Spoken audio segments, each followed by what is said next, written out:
I came on board the project very quickly after Ben Coppin told me about it, because he kind of wanted to do a vintage synth vibe and very old school with a lot of that, but also kind of experimental.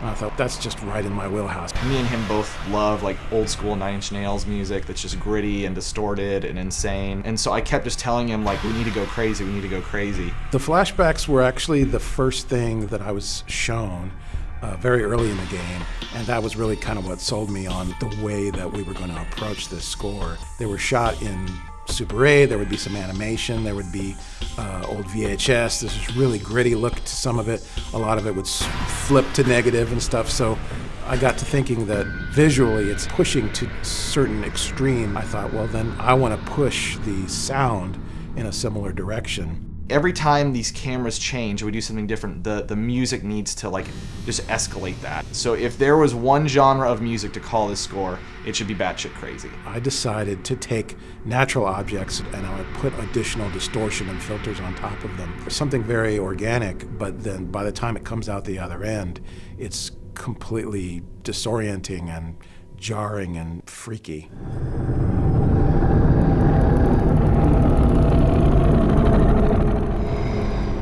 Open these floodgates for him just to experiment and do whatever he wanted. My studio is based inside my house, so it was very easy to just get up and go walking into the kitchen or whatever and just start rummaging around, grab a saw, pull a rack out of the oven. I had a rig where I could suspend them and either just strike them, rake up and down. I would bow pieces of metal to get a different kind of vibration. The visuals by themselves, especially in the flashbacks, wouldn't work because it's not cohesive. It's jarring and crazy, and we needed music and sounds that played with that and that really made it all flow. And Greg just did an amazing job.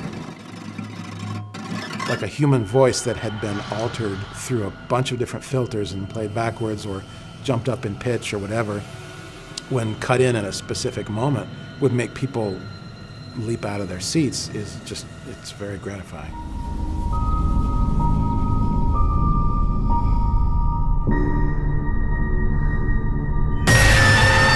As soon as you hear the Halloween theme or the Friday the 13th theme, something like that, it's like it immediately puts you in the mind of, oh, okay, I'm now re-entering this world.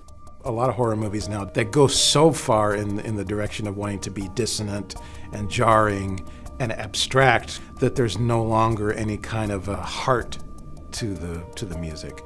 And I wanted to make sure that all of these main characters, including Thomas, including someone who is supposed to be, for lack of a better word, the villain, I wanted to give an emotional core to him that you don't necessarily see at first. You just get little hints of it. But by the end, you realize that the human aspect of Thomas is reflected in his theme music. This is probably my favorite project to date because of the huge amount of latitude that I've been given to basically match the tone of the story and images.